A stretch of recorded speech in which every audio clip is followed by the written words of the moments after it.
မခိုင်နှင်းဝေလှူတာကြီးကတော့ပတ်စံနေတိမ်ပေါင်း4000လောက်ရပြီးတော့တိမ်ပေါင်း4000လောက်ရပြီးဘိုးပြဇိုးဆက်နဲ့အဲ့လိုမျိုးတွေလှူတာကိုမကြိုက်ဘူး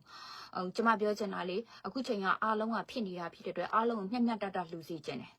ကျမပြောချင်တာလေနောက်ထပ်အလူရှင်တွေလည်းအများကြီးပဲပေါ့နောက်ထပ်အလူရှင်တွေလည်းအများကြီးပေါ့မနေ့တုန်းကလည်းဟိုကျမတို့ဒီဇွဲထက်ကနေပြီးတော့မှဒီသူတို့ရဲ့မဆိုးရင်ကြောင်းတိုက်ကြီးကိုပြန်လဲပြီးတော့အကုန်လုံးစောက်ပေးပါမယ်ဆိုပြီးတော့လည်းပြောထားတယ်အဲ့ဒါကိုမှ3,500ဆိုလှူလိုက်တယ်ဒါကျမတို့မလှူနဲ့လို့မပြောဘူးမျက်မျက်တတဖြစ်စေချင်တာ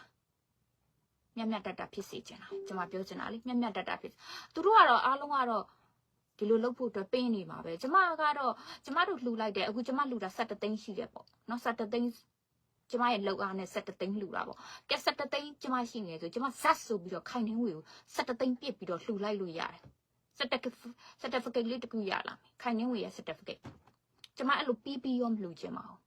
စက်တီရတော့ဘာလုပ်မှာမို့လို့ကျမဒါကြောင့်မလို့ဘလူးလေးလက်တွေ့မှာလုံနေတယ်လေအဲ့ဒီလူတွေလက်တွေ့မှာလုံနေတဲ့သူတွေကပိုပင်ပန်းတယ်လေသူများစီကနေအလူငွေကောက်ပြီးဇက်ဆိုတာလှူတာတော့ခလေးတောင်လုတ်တတ်တယ်